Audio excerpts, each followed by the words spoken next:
afternoon, everybody. I know it's going to be a bit difficult right after lunch. I'll try to do my best to keep you all active.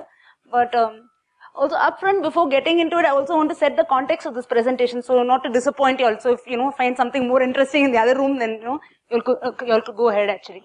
So what this does cover is basically it details a specific use case, that is similar entity detection. Where is it applicable? How do you actually go about that process? How is it traditionally done? At a high level, what is traditionally the approach, and how can we solve it using the machine learning technique? So this is what is the intent actually, and tips on how to choose an approach or an algorithm. Some tips, not the entire gamut, but some indications based on whatever experience we felt. Some tips on that. What it includes: use of a specific product or tool. So it doesn't talk how do you use a tool, or so many of the presentations get into architecture and internals. This is more about it's more about an approach, having a use case. How do you apply machine learning to that use case? So that is the intent of this presentation. So having said that, why I felt this topic was very relevant is machine learning has been there around for a while, but now basically now I could actually term it machine learning for the masses. So before it was more of an elite and exclusive kind of thing, wherein you need high compute power, you need high understanding, and you need to get a detailed understanding of those algorithms to get into it. But now it's not restricted to only the high cost options. So there are anybody with a little passion and little understanding can get into this domain. There's a lot of the cost of storage has gone down. You have on-demand processing procurement. So any company whether big or small can actually go ahead and experiment with it. And availability of multiple machine learning libraries. So based on your comfort level. So if you're comfortable in Python, you have libraries in Python. If you're comfortable in Java, you use Java. And if it's you're a statistician, you have an R kind of background, go ahead and use R. So these are the reasons why I felt okay, these things are being done. There are many maybe commercial tools which are doing it. But today even a person, any person with some interest can actually get into this and do these kind of experiments. So why similar entity detection? What is the need for that? So, this, I just felt that this picture, I just, put it over there thinking that, the way the data is today is we have, these different blobs over there, some understanding of the data, but, the connectivity, is this blob the same as that blob? That is something very difficult to get actually. So I thought, okay, this picture actually represents that, the mass of data wherein you have different blobs, sitting there in isolation. How do you connect them? What is the similarity between them? That is something which we want to actually, try to actually address as part of this presentation. So coming down to the individual level, so here are these four guys, looking at it, what do you see actually? You see from the face of it, actually all four of them, as a human you can know immediately, okay, these are the four same guys. It's just that, they have some additional features. One has a stick, one is turning this way. So it's all, same. But for a machine to know the same thing, given 4 customers in your system, how do you know all the 4 customers are same? It is a much more challenging task. So how do you actually understand what are the features you feed into the machine? What are the attributes you feed into the machine to recognize that individual? That is something which we have to decide, and we have to program the machine to understand that.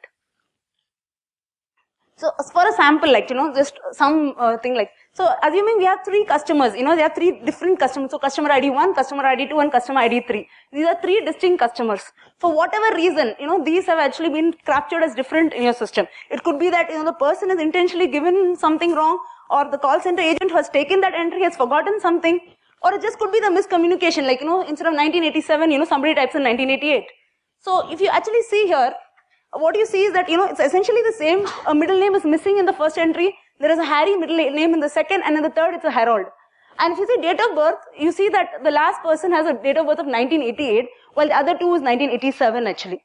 So, and then the addresses. As a human, immediately you know, okay, 1 MG Road, Bangalore is same as 1 Mahatma Gandhi Road, Bangalore actually. Or 1 Mahatma Gandhi Road, Bengaluru. But as a machine, how does he know, okay, a Bangalore and a Bengaluru is same? So these are the kind of challenges actually, when you have this kind of entity detection, you actually face these kind of challenges actually. So these are questions is person 1 same as person 2? So what are the potential use cases for this? So one could be, the fraud detection. This could be an essential wanton, the way the person represents himself could be essentially wantonly, mistaken. He wants the system to believe that he's 3 different people actually. So, if there is each of those guys, one makes a claim on policy 1, another makes a claim on policy 2, and the third makes a claim on policy 3. Individually, these 3 claims look very innocent because they're all, not such big values but cumulatively when you actually have 3 claims and, that's the same guy making it, immediately the organization has to wake up to that, there is something essentially wrong here. So this is one, potential use case wherein if you tag these guys together, it could be a red flag for you, immediately go and find out what is happening. Is it, the same guys? What is happening over here? Something you need to take an action on. On the positive side, what you see on the positive side is you have 3 different guys there, and individually they have, small numbers of money, not too less, but still not that much that you want to give them individual attention. But it could so happen now, if you accumulate these through, immediately you see that, okay, this guy, this customer is very valuable to you. He has a huge business with you. So that is when, okay, you actually start concentrating more on him. You need to focus on him and do, something personalized. So that is also another use case where finding similar entities and tagging them together would be very helpful. So what are the challenges actually you face? So we saw some of them already, I think the most essential challenge is the data basically. The incompleteness, you saw that some entries are totally missing. Incorrectness, where, an 87 is entered as an 88. Synonyms, so basically 2 things, could mean the same, like you have a street and you have a road. It's essentially the same thing, but how does a machine know that? And then abbreviations, for, you have MG Road, you have Mahatma Gandhi Road. So these are, some challenges which you see with the data. Huge number of comparisons. So what happens is that you're talking of your entire customer base, you have lakhs of customers over there, and it's a huge number of, comparisons, because it's a one-on-one comparison, it's a pairwise comparison. So every customer has to be compared with everything else. So the number of comparisons is very huge. The volume of data, again, very huge. You're talking the entire customer base there. And the different kinds of entities. So even though essentially in this presentation, I'm only talking about some very simple features like, name, address, date of birth. Actually, it could expand. You can have pictures, you can have voice recordings. All these could make you, detect who's that person, how do you identify them? So these are the kind of challenges you face in the similar, entity detection domain. Traditionally, okay, has it been solved? Yes, it has been attempted in different ways. So it's not that it's something totally new, like, in fact there was a concern, like, it's already there. What is different in this presentation? So essentially, traditionally what you do is data extraction. So first you get the data from your different systems, you augment the data, like, so basically, it could be using gazetteers, it could be using, a city list. So you actually augment the data, maybe a geocoding. You could augment the data using the additional data. And then you use pre-configured rules. So traditionally you have a lot of set of rules which you upfront say that, if this, then essentially this customer is same. If something else, then, they are probably same. So these kind of rules are something you pre-configure into the system. And then there is always a manual verification phase because you cannot totally believe. So, it's mostly marked as probably same, and then there is a way you have to get back to the customer, call him up and validate, okay, whatever you're assuming, is it correct or not? So these are the, some of the traditional approaches there.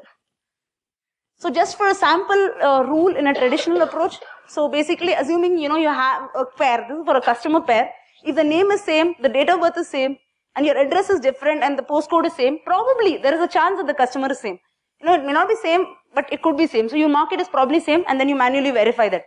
There could be another rule wherein all those 4 fields are, exactly same. In that case, immediately you say, yes, these guys are same and, you can mark it in the system. So what are the limitations? Why we look for another approach? So typically, there's no self-learning capability because these rules have to be created on your, upfront. You have to understand what is your domain, and then upfront understanding of your domain is very essential for creating those rules actually. And it's difficult typically to add new features because it's all hard-coded there. You have a set of, maybe 5 features, 7 features, you have those rules already in your system. Adding a new feature, all the entire, rule list has to be, modified there. Restricted data types, typically they deal with, very restricted data types. You don't have a choice of, probably like how do you, include an image in this kind of a rule. Something we have to think about. And then restricted ranges for features. So typically rules are very point based. Either you have a same, you have a different, or probably some range, maybe 0.25, 0.5. You cannot have an in continuum over there. Probably date of birth. You could have a distance from 0.1 to, totally same to a totally different. What happens to the continuum? These are the things very difficult to configure in a traditional rule-based system. So what is the solution? So till now we just saw the, what is the problem space we're talking about, how is it handled in the traditional domain, and now we're actually going to the solution approach. So one idea is we could try, applying machine learning. And what is machine learning? I think it's pretty, many of you might be already think, but just for the benefit, this is the definition, which I found very relevant to what we're talking today, given by Avron Brum. And what he says is that machine learns and deals with the design of programs that can automatically learn rules from data, adapt to changes, and improve performance with experience. And this exactly, it's something, if it really works, is exactly what we want. Wherein get a new set of data, he automatically understands that, learns the rules, and then starts performing better.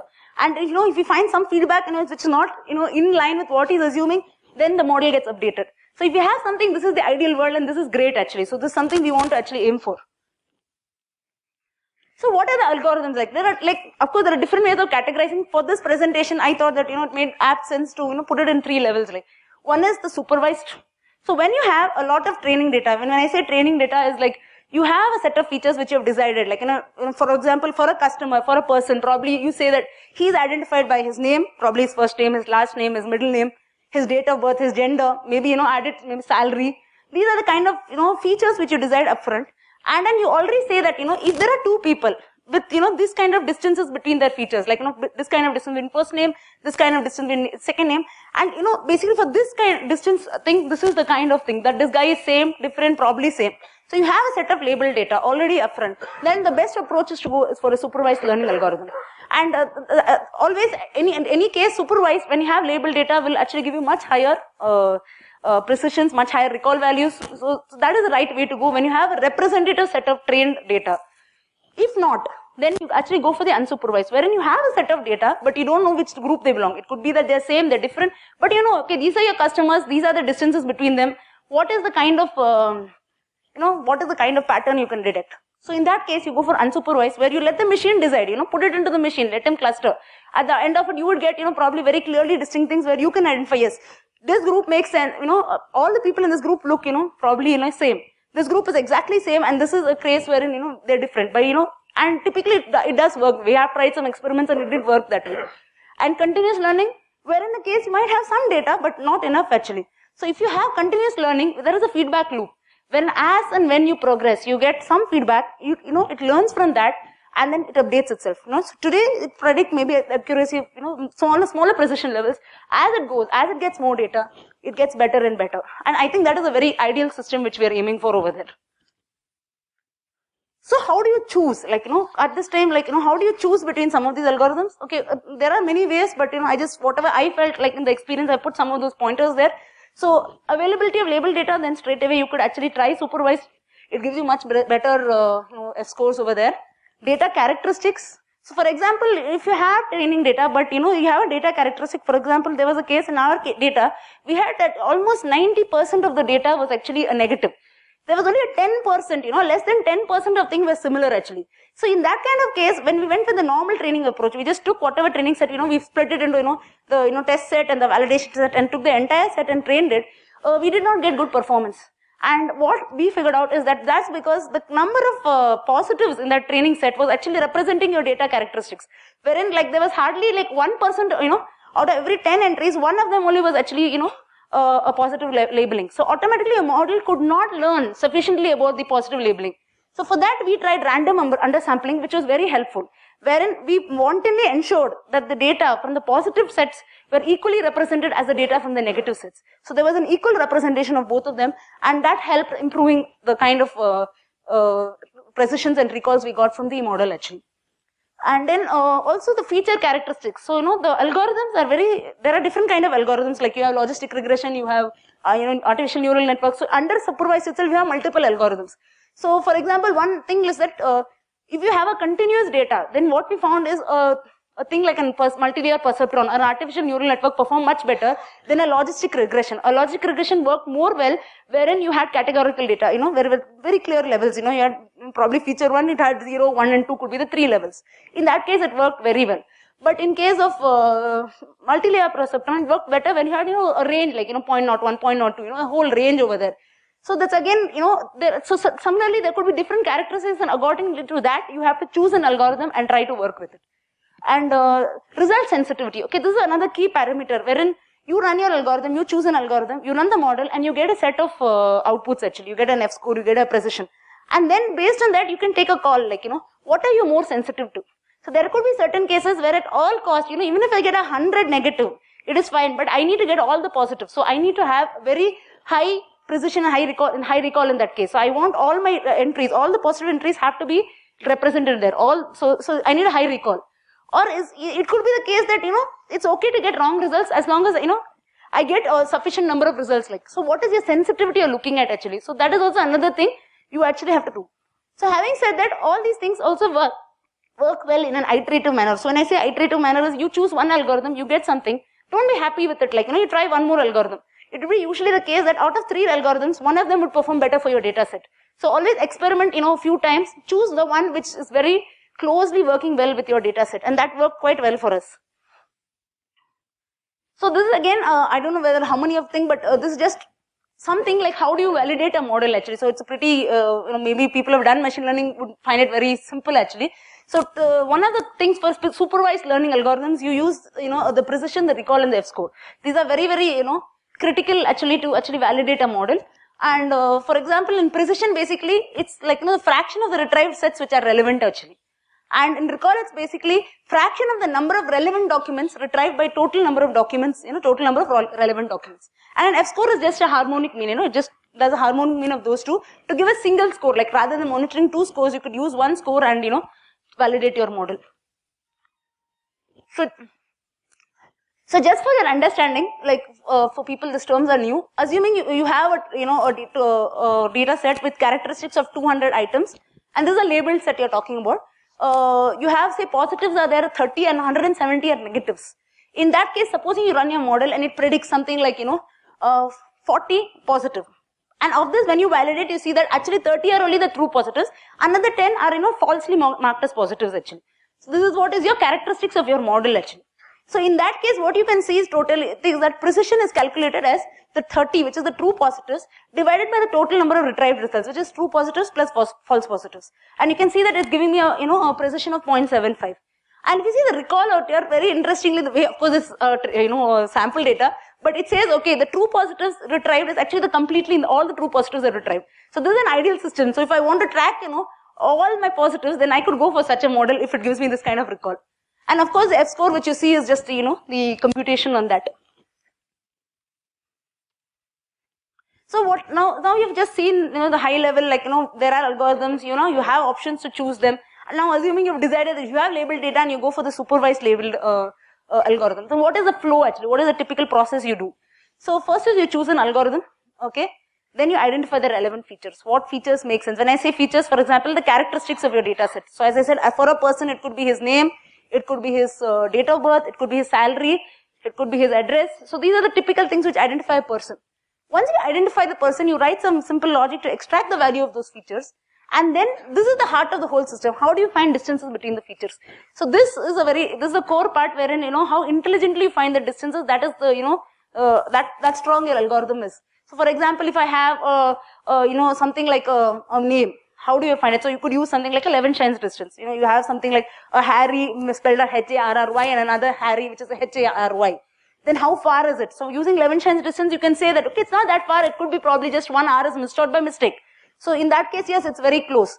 So then again, how do you find distances? So this is for a simple string case. You could go to complex cases, probably 2 picture clips. How similar or dissimilar? How far are they? So for each of the features which drive your model, you actually have to create the distance algorithm, which is where the heart of the whole, story is. Once you use those features, you find the distances, you can actually feed that into the model for creating the model. And this is assuming, of course, that you have a trained data. So you actually create a model, and then using, that is of course a supervised thing, you feed into the system, and we'll see down the line how, for a sample, one particular algorithm, how it has been done. And then once, okay, model is done, what do you do next? You validate it. Basically, if you have typically if you have 100 kind of labeled data, 75 you use for the training, probably 25 you keep aside to validate your model, how well it is doing. And then you say, okay, you calculate those scores which we talked about. If you're happy with the performance, great, accept the model. Else, no, you have to actually go back to the drawing board. Probably, if you have more data, try to use that also. If not, you have to try another algorithm. So this is process, as I said, it's an iterative process till the time that, you are comfortable with what output or what scores you're getting. And then once you're done with it, yes, you can actually start using the model to classify future customer pairs. So what did we choose? We've tried a range of things, and in this case, we're talking about the neural network multi-layer perceptron. And again, what I'm trying to do is, I gave you the flow, I'm just trying to map it to a specific algorithm, how we have done it. So this is actually covering that. So the first step, we chose the algorithm. The second step is we're choosing the features, which is in our case, this case, we are taking first name, last name, address, date of birth and gender. Then we retrieve the values. So we have written simple extraction routines to get all the relevant values for that. And then we write the custom distance algorithm. So for each of them, that is where in fact a significant amount of time was spent in writing those distance algorithms. So at upfront it looks trivial, but as we did it for our, so it has to be tuned to your data characteristics also. So for example, there could be, as I said, date of birth. So we saw cases where, actually it's like, there is like maybe 23/7, say 1980. And there is a 23, 7, instead of 7, there could be a 9 and 1980. Or instead of a 1980, it could go to, a 1990. In that case, how do you calculate? So, we cannot, in the very simple case, you can say, okay, these date of birth itself are different, let's reject the record. But that's not how the data behaves. What we figured out is that, there are typing mistakes, we cannot take it as upfront. So we'll have to find distances between those numbers. So we use a range of, say, in the tens place, if there is a 10 difference, still we actually accept it. So those kind of custom changes based on the kind of errors in your data, it has something wherein you have to spend some time to customize it to your data. Then pairwise distance is calculated for all fields across all customer pairs. So once this is done, you have chosen the distance algorithms, then actually you start the actual process of, calculating those pairwise distances for your entire customer set.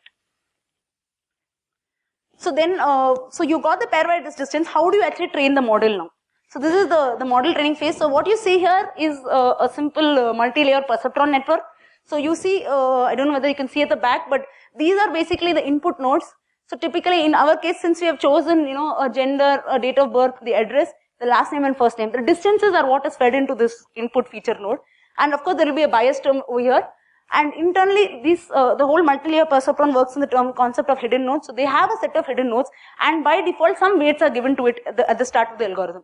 So how this whole thing works is that, it will predict based on those default values, and it will get some sort of output. So you have two outputs there, same and different. Okay, so if whatever output levels, that many output nodes you have. So these are your output nodes. Okay, so if basically now how it works is that it predicts something, and then it figures out that in your label data, what it's predicting is slightly different from what is actually what is supposed to be there. So then it would feed back. So it has a backward propagation loop. It goes back to the input nodes, and all these these nodes start learning the weights again. And this entire process is repeated like, typically like maybe hundreds of times, the number of iterations you specify there, till it stabilizes to give you a reasonable value of the predictions actually. So once that is done, then you can actually take that model, and then you go to the next step of using that model to calculate, as I said, how does it predict on the held out test set. You validate on the test set, and then you calculate the precision recall and F-score. If you're comfortable with the precision recall and F-score, then you accept it. And so once you find it above expected thresholds, you accept the model actually. And then you start using it for the actual prediction. And based on what it predicts, you could link the data into your data on your data set. So what we saw as different blobs over there. So once we come here, we try to actually we can actually start linking them together.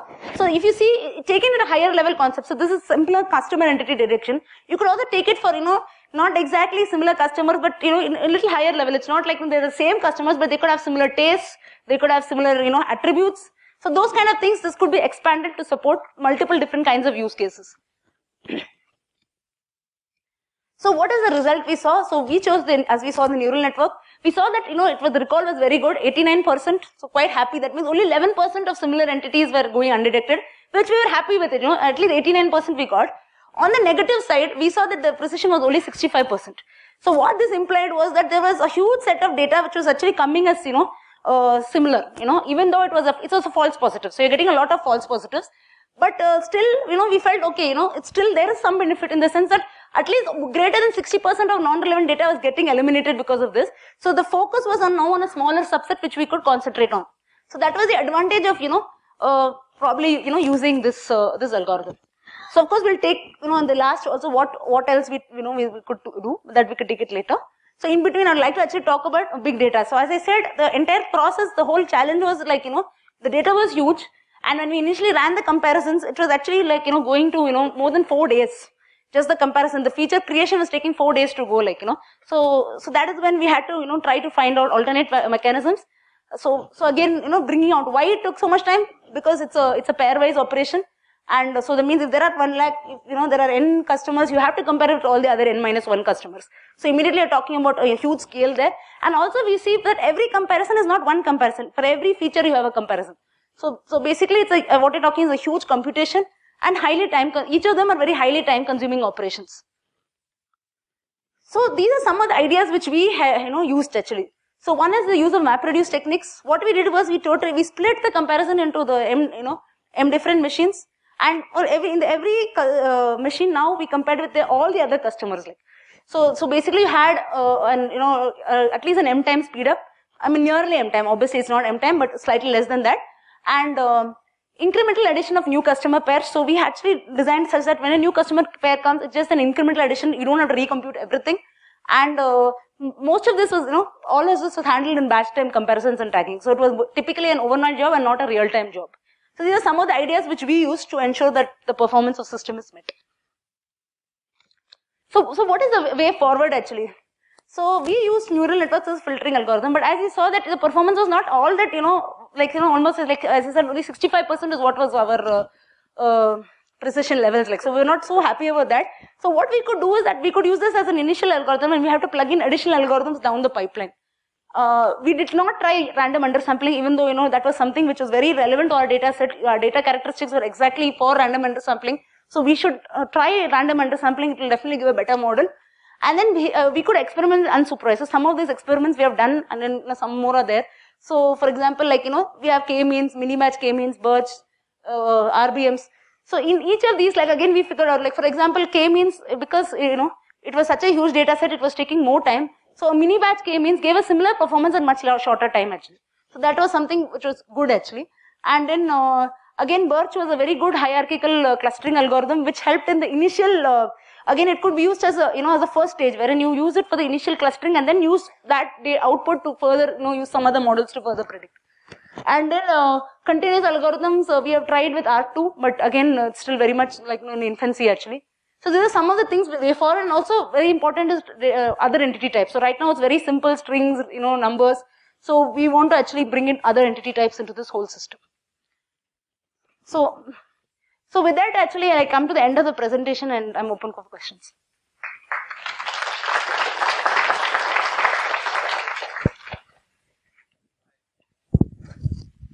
Thank you for that. When you showed us the graphical view of the neural network, you had multiple hidden layers. Mm-hmm. At what point did you decide to add hidden layers to increase your accuracy? Right. And what was the methodology for doing that? Right. So typically, the more nonlinear your data is, that is when you need more hidden layers. So luckily for us, our data was not so nonlinear. It was just a continuous value, and it was not so nonlinear. So 2 hidden layer itself was more than enough for us. Hi. So you talked about F-scores for supervised learning methods, algorithms to understand how good your model is. If I'm using an unsupervised learning algorithm, how do I go about it? Correct. So you cannot use these kind of traditional metrics. There are some specialized metrics, okay, which we could discuss offline. So I'm not having a talk, but then yes, we have applied some other kind of metrics which cannot work because the thing is with unsupervised you do not have labeled data, and these precision F scores by default assume that you have labeled data. So this is very specific only to supervised, but you have other metrics which we could discuss offline. Hello. Yeah. Is the manual verification has been totally eliminated, or is it some part of the work has been put down as elimination here? So manual verification was not totally eliminated, because what happens is that you have probabilities. So you have 3 kinds of outputs. One is it's 100% same. That's when you can completely eliminate it. Then you have something called probably same. And so that is a category wherein you need to manually verify. Hi. Supposable means of error, I'm over here. Yeah, if we have some nearby keys, if I enter A, and if there is the next key might be entered wrongly. So do you consider kind of errors when you model that? Yes. So basically, if you do that, then what are the other kind of things that you might do? Yes. So basically, this is exactly the reason why we cannot do a simple string comparison. So what we did was we used for example, the string case, you have say as a HARRY and a HARY. So both these are actually just there's an R difference. If you use a simple string comparison, it would say these are different. So we use a Levenshtein distance algorithm. So there are different distance algorithms. What we used was the Levenshteins, but you could use cosine distance. There are different algorithms. So you could actually use the distance and then figure out. So again, for example, if you're talking about numbers, Like as I said, there was a very specific case of this date of births wherein there was a complete, like, suppose you have 1974, instead of 1974, it was entered as 1984. So in that case, if you actually take a simple date of birth, straight away you'll say, okay, these two guys are born differently, so they are different. But actually, it's not the case because there was one digit missing in the tens case. So we had to write custom code to handle that in the tens digit, even if it's missing, then we give some sort of weightage actually. We say that, okay, 0.5 or 0.6, we actually, and that has to be done iteratively. So that's where the effort comes. Unfortunately, I have not come across, but I think there should be, like, so what we did was all completely what we in-house actually. So we worked on it and we created it, but so unfortunately we have not come across any package like that. Hi, this is Vinesh here. You were talking about unsupervised learning, right? Like, we have something called corpus for each, if I'm not wrong. We have corpus, which determines how a particular word is similar. Like, we have something called brown corpus, stuff like that, which helps in saying, like, a particular word is similar to another word. So, how about, like, for example, consider a case, Sachin Tendulkar hit a century. A similar article would be, the Master Blaster hit a century. For a human being, we do get the point, like, this is right. But how do you, this Master Blaster is actually a common node in terms of a corpus. If you see, Master and Blaster will be separate, but Sachin Tendulkar will be a proper node. Right. If I'm not wrong. Correct. So, the problem with respect to the corpus is, how do they compare each other? Like, Correct. how do you improve your corpus intelligence? Yes. So this is exactly one of the cases we saw is that, the case of, synonyms, like, it's not exactly similar meanings, but these things mean the same, like, and we were talking about a specific case of proper noun synonyms. So typically what we do is we handle that with gazetteers. So, one of the cases is like the nicknames actually. So you see in many countries, like, there is a case of Rob and Bob actually. So these mean the same thing. So that is when you actually use the country-specific gazetteer, country-specific nickname gazetteer and augment your data. So definitely in your weightage, if a Rob and Bob comes, we'll not use a common distance algorithm. Rather that we'll say that, apply this gazetteer and then probably have to give much higher weightage. So probably not a 1, but probably like a very much higher weightage. So, the question is actually, how do we train our data? Like, the corpus itself should grow itself, right? Like, every day it should train itself and improve its intelligence. Yes. So how do we actually do that? So what we did was actually, like, we have this write back mechanism actually. So if you see, though that's not covered as part of the presentation, at the tagging phase. So basically, what happens is that the output of this actually goes to a UI, which will actually go to a call center agent, and he will see that, these are same or different.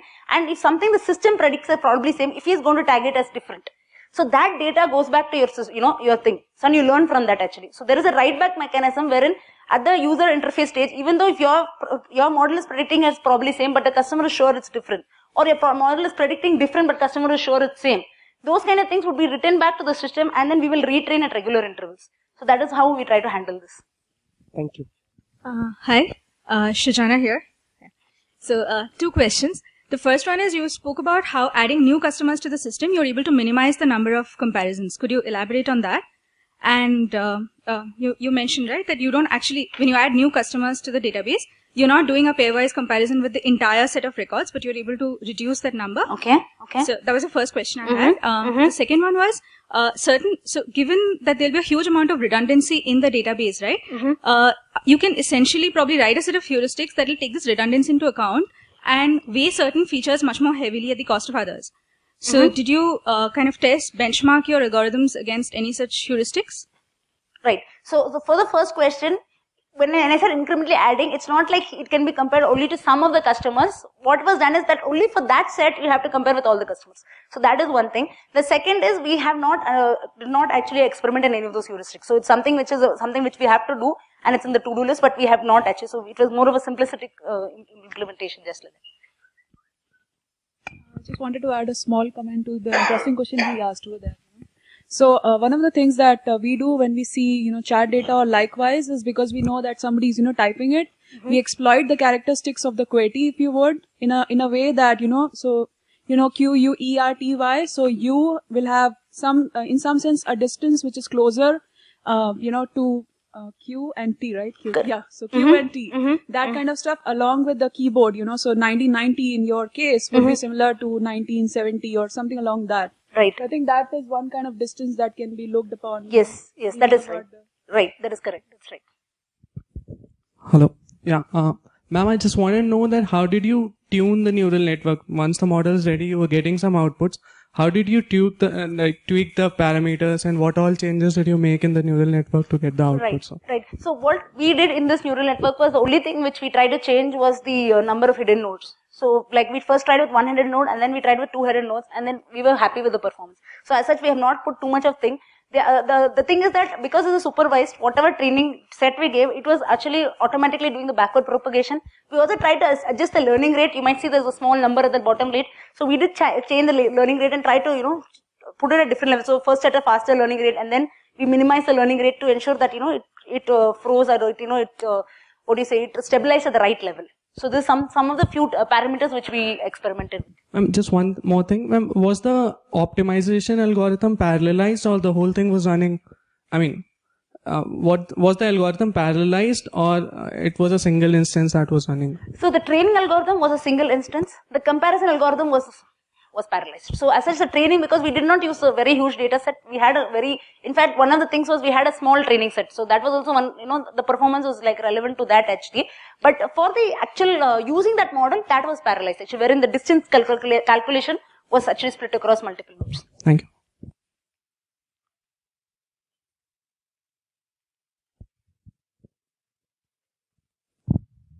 Hello. How do you handle outliers? Outliers in this case?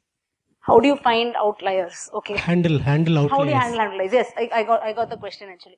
So as such, we did not see, any significant outliers. Okay, as you saw that our training, as I said, one of the limitations of our training set was it is small. So we had hardly something like less than 100 comparisons. So that was we had to actually manage with those 100 comparisons, create a distance and, handle with that. So as such, we did not, get the chance to see too much variation. So it was more of distance based, and it was, I think, whatever we got was within that set. If that is the case, the models what you build will be overfitting, isn't it? Yes, so that is one of the reasons, so we did not stop with this, so this is one case, we were not, because the number, as I said, the training set was something which was not too good. So in fact, that is why in the prediction set, if you see the kind of accuracy which we got was pretty low actually. So it was only 64%. So this is one of the reasons, so in fact, we tried to get more data set, but unfortunately, this is all we had and we had to live with it. So that is why we had to start experimenting with the alternate models, like the clustering and all that. But as such, where we felt it was useful is for the first stage elimination. You could use it as the first stage, and then probably after that, filter on that or cluster on the whatever output has come, on that we could do the further clustering. Hi, this here. Have you deployed this for any use case in any industry vertical? Yeah. So this was actually adopted to the customer site. So it's been done, but as such, it has not gone to production yet. So we have delivered it to the customer, but they have to start using it. So what we do, just to add to that is we said that do not start using it directly. So use your rule. They already have a very costly commercial, solution, MDM based solution. And we have this solution in parallel. So for about 6 months, what we said is let's use this in parallel. So you use this to your prediction and parallel use your MDM. And then keep learning, what this is predicting and what that is predicting. Keep feedback from the MDM system into this. And at the end of, 6 to 8 months, when we retrain the model, we are confident it will perform much better. So as such, it has not gone into production. Just another question. See, one of the key use cases for this in the banking industry as such, is the watchlist filtering, right? Where you need to match your customer list against some OFAC list or terrorist list that you will keep getting from the regulators, right? Mm-hmm. Mm-hmm. In such cases, you may not have the label data. So it may be a tough scenario to use supervised learning algorithms. So how do you tackle this problem in those cases? Mm-hmm. See, upfront, so as well, I have not actually worked on that use case, but what I am thinking out of mind is that yes, you have a set of features and you have your customer features. So you could actually find the distance between them. So that is one thing is very clear is that you can actually get at least basic features of the terrorist, his name, probably his, taking it further, probably if you know his facial identity and you have some customer with their face, you could actually do a similar entity detection, comparing between these two faces, how similar they match, and use that also to tag So these kind of things could all go into it and then see how similar that guy is to some of the existing records. And we could try that. Of course, I have not tried it, just out of my mind I'm talking.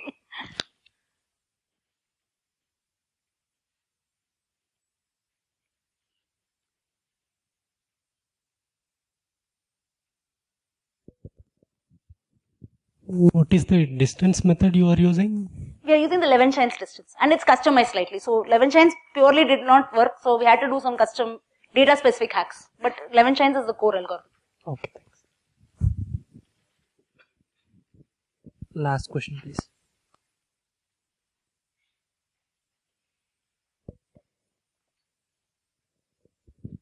You said you could have done a logistic regression, but you didn't, right?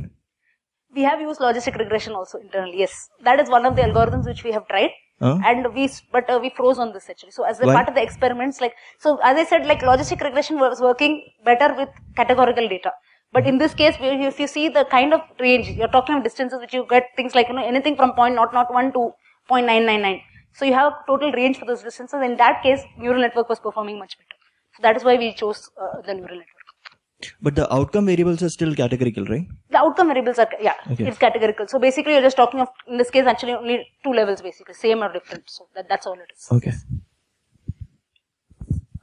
That's all we have time for today. If you have any other issues, please follow up with Arthi. Thank you.